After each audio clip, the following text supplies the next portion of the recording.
If you're like most, you noticed that it was easier to stay lean before the age of 20. That's because after the age of 20, our body's metabolism slows down by as much as 4% every decade. There's an amazing keto powder addressing just this issue. It works by increasing the level of ketones inside your body. Just imagine how good it would feel to be in control of your weight again. If this sounds good to you, start your Keto Elevate journey today and get up to 51% off for the next 24 hours only by going to inspiredketo.com or by visiting the link down below. Hey Inspired Tribe, my fellow freedom lovers, how's it going? It's Jean Nolan here. I'm really excited that you're here today with me. We're going to talk about something that is strangely very close to our hearts, especially to my heart, and that is politics. And you might say, well, I don't want to talk about politics. That's not a spiritual subject. That's not an, entertaining subject even, or inspiring in any way subject. But actually, it's quite the opposite. And I have my personal connection to politics is really that my mom is a journalist, and so all my life that was something around me. She would interview politicians. She would always follow what's going on in the world very closely. And so I was exposed to that from an early age, and something I was always interested in myself. However, as you know, we're going to explore the subject a little differently and why we believe it is so important for you. Yes, I'm talking to you to realize how deeply connected you actually are to politics. And as we're speaking, world leaders are actually coming together in Geneva, Switzerland, to talk about this new global pandemic treaty by the World Health Organization. As we've talked about before, President Biden and his team, and we're going to get to that in a minute, have proposed 13 amendments to this a global pandemic treaty, which would change the complete trajectory of the world in a second. If you really study this in depth, what it says is that basically it would give all the powers over to the World Health Organization in form of they can decide what a health threat is, they can decide how long a health threat lasts, they can decide what constitutes a pandemic, they can decide how countries need to respond to it, and they are then the governing body, and there's going to be an unelected commission that's going to oversee this all. Of course, who's financing the World Health Organization? Yes, the member states. Big chunk of that comes from China. Big chunk comes from the Bill and Melinda Gates Foundation. However, they split it up now. It doesn't matter. Money's going there. So this is basically a total global power grab, and it's happening under the radar. Very few people are talking about it in mainstream. I did hear Tucker Carlson talk about him, but this is happening in 2 days. And so we need to understand one thing. This is a symptom of something much larger. Politics has now entered our lives, our most intimate parts of our lives completely. It's penetrated our lives over the past few years. It's been like that before, but much more so now. And we have questions over questions over questions. And what are the answers? We're still looking to politicians and quote-unquote leaders, which they're not, to give us solutions to problems they created in the first place. It's a very, very severe case of Stockholm Syndrome that we are suffering from. And so what is the solution to all of this? First of all, let's go into your country. I don't care which country it is. And let's say that your country is one of those countries that has 10 parties or 6 parties or 15 parties, and maybe even 4 or 5 of them are actively involved in a political process, which is not uncommon in Europe, for example. In the United States, it's really 2 parties that have been a uniparty, one party for the longest time, and I'm going to get to that. But you might say, well, it's different in my country. We have the Green Party, Conservative Party, Liberal Party, and everything in between. We have every color of everything. But I'm asking you this. If they're all so different, if they're all so following different strategies and goals, how come your country has been going pretty much in the same direction for the last 15, 20, maybe even longer than that years? How come that all countries are really pulling in one direction, no matter if the leader is conservative or liberal or green or anything in between, with some notable exceptions? Now, whether you like him or you hate him, it doesn't really matter. But President Trump was someone who took a completely different approach with his administration. A lot of very radical things that were happening during his presidency. And so you could say that is a notable exception. Again, it's not up to me to judge whether that's good or bad right here. It's up to you to decide.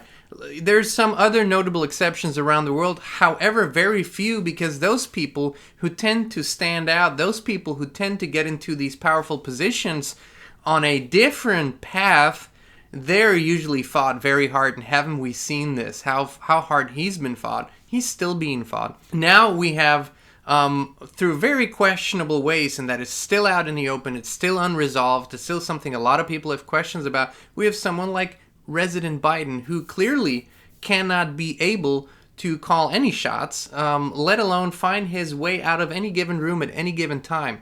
Now, it's been long rumored that people like the former President Obama, Susan Rice, are sitting in a basement somewhere and giving the cues to President Biden. And here's an interesting little clip that might show you how realistic this really is. What you know now, do you wish like you had a third term? And I used to say, you know what, if I could make an arrangement where I had a stand-in, a front man or front woman, and they had an earpiece in, and I was just in my basement in my sweats, looking through the stuff, and then I could sort of deliver the lines, but somebody else was doing all the talking and ceremony. Wow. I'd be fine with that. Okay, but this is not really the purpose of this video. What we're trying to say here is that apparently the current political structure is occupied by people who are either corrupt, very unintelligent, or both at the same time, which is the usual concept. There's a few intelligent people here and there, but most people in powerful positions right now are literally the bottom feeders. Excuse me, but that's the truth.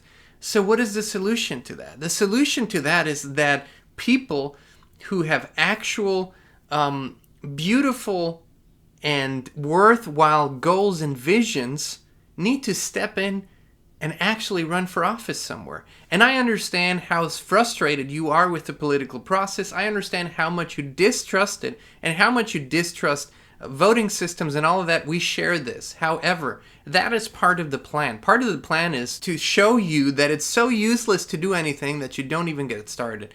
But we're seeing in this country and in many other countries, we're seeing a grassroots revival of people from all walks of life, of people from all classes, all income brackets, everything, that are really, really passionate and inspired to go into small, medium-sized, and big-sized positions of power and actually do something worthwhile. We see this with school boards, we see this with local elections, city councils, we see this with commissioners, we see this with all these people that you don't hear about so often, but that actually have a lot of power in their position. And what is it that we should actually do with this political process? Well, I believe we have built this up into such a huge machine that it needs to be actually dismantled. We have way too many laws. Remember, every law that is created actually creates a new crime. And that is really also the reason why so many new laws are created, because they're always sources of revenue for the government, always sources of new income for the government. So what we need to understand is that it is a sign of a dysfunctional society to have millions and millions of laws and regulations. But I believe there's a real good revival of morals, of ethics, and of actual spirituality within a lot of population, especially within what we might call the critical mass, which is not 50% or 40%. It's actually far, far lower. It's in a single digits. That's all it takes for a population to shift its course. And these people like you watching, are really called, and I believe a lot of you feel that calling to actually do something. And so part of this new political revival needs to be to create sovereignty, and that can only happen with sovereign beings in those positions of leadership. I don't even want to call it positions of power, because it's not about the power. It's about real leadership. But sovereignty is what needs to drive the movement, and sovereignty happens on a grassroots level. It first begins with realizing your own sovereignty, and then bringing this to the political process in smaller, bigger, and then the big arena, of course. And what does that mean? Well, our countries need to be self-sufficient and sovereign again. It's a sign of the end of a nation when it cannot provide the most integral needs for itself. Most nations can't anymore. Most nations are completely dependent on other nations, are completely dependent on this international system that we've set up that has created so much chaos in some ways, that's created so much insanity, where we are now shipping excessive amounts of goods in ever-growing quantities across the oceans. Production is only happening in one side of the world. Consumption is mainly happening on the other side of the world. All of this doesn't make any sense anymore. It doesn't make sense for a country like the United States of America to not be self-sufficient, to not have its own power source, to not have its own water source, to not have its own food source, and the other basic needs of a nation. It just simply isn't sustainable. And that was, of course, the goal of these people that are the globalist elite that is trying to run this show, shall I say. And so self-sufficiency must be the first big goal of everyone who wants to go into a political position. So it must happen with us first. That's what we've been talking about. Create self-sufficiency, real responsibility for your life, where you're responsible for what you eat, for what you drink, and you can actually do this without relying on a system. So that is the first principle. One of the biggest issues we believe we need to bring into the political arena to finally be changed is that land needs to be returned to the people. Land ownership, and it doesn't necessarily have to happen through purchase. I understand this is diametrically opposed to the current ideas of capitalism. However, being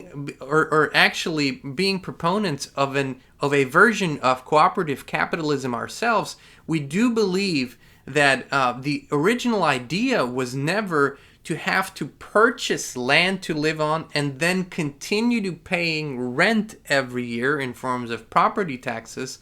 That is a game that is not sustainable. It's a game that keeps people in a loop. It's a game that needs to be shifted. And whoever will step into this arena and bring this idea out that we can have this without communism or socialism or any of that crap, that we can actually bring this about and that people can actually have a certain size land, like 2 acres or something like that, 2 to 3 acres, to live on, to grow their food on, to be self-sustainable on, that would propel the health of a whole nation to a completely new level, unlike we've ever seen before. And when I'm talking about the health, I'm talking about the actual health, I'm talking about the economic health, I'm talking about the social health. Health in general would be propelled to a completely new level if this becomes a movement. Now, we've talked about this. This is an idea that was really proposed in a very concise, beautiful, and all-encompassing way in the Ringing Cedar Books. We keep mentioning them. Please look them up. The Ringing Cedars of Russia by Vladimir Megre. It's not a Russian idea. It's not an American idea.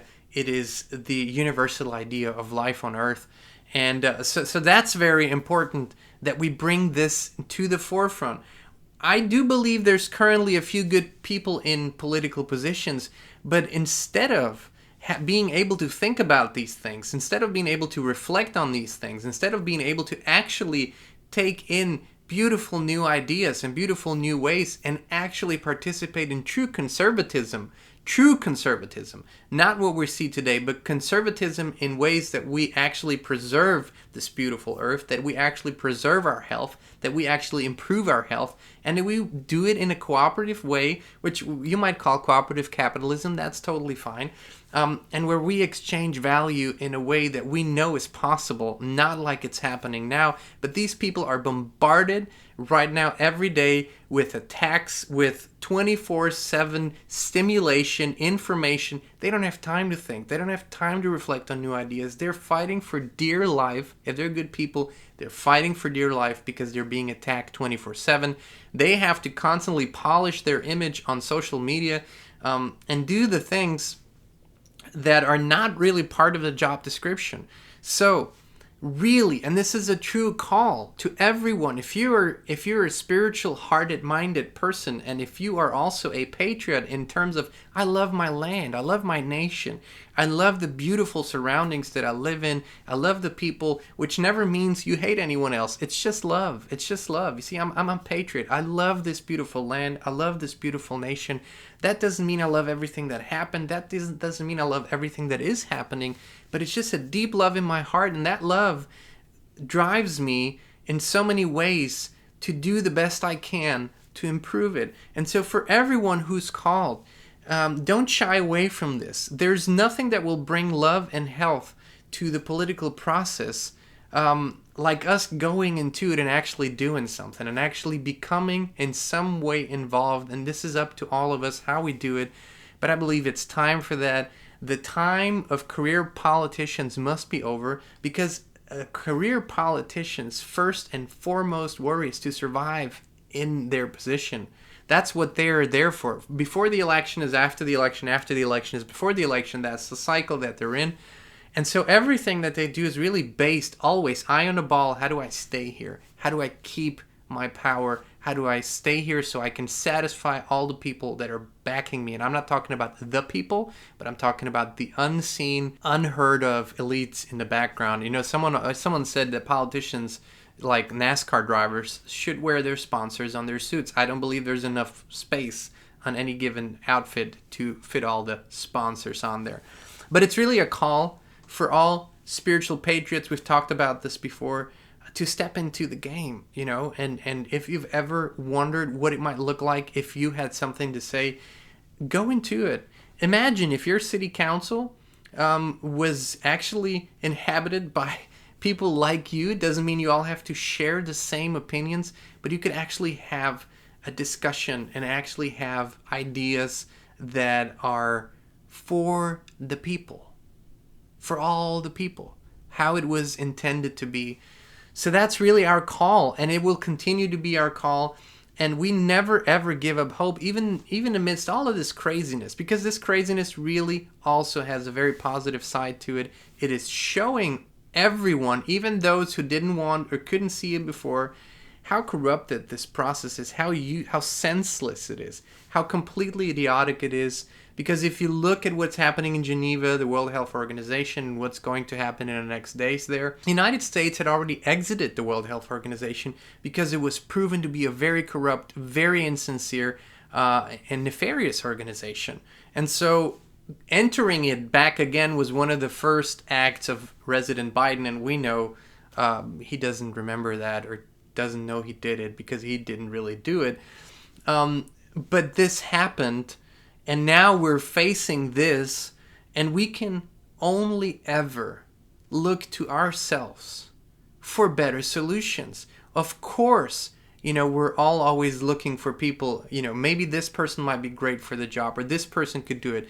But what are we doing? That's really the biggest question. It starts here. It starts with the sovereignty that we take over our own lives and that we take back to our own lives, and then bring this into the process. No position is too small.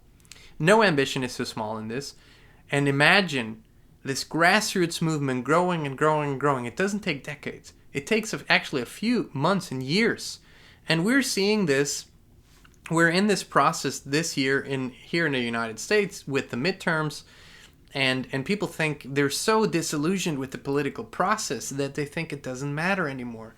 But instead of trying to just influence it, instead of trying to just somehow, you know, get your vote in and get out again, why don't we take this process over in the best possible way by inserting ourselves into it? That is our call, however you feel called to do it.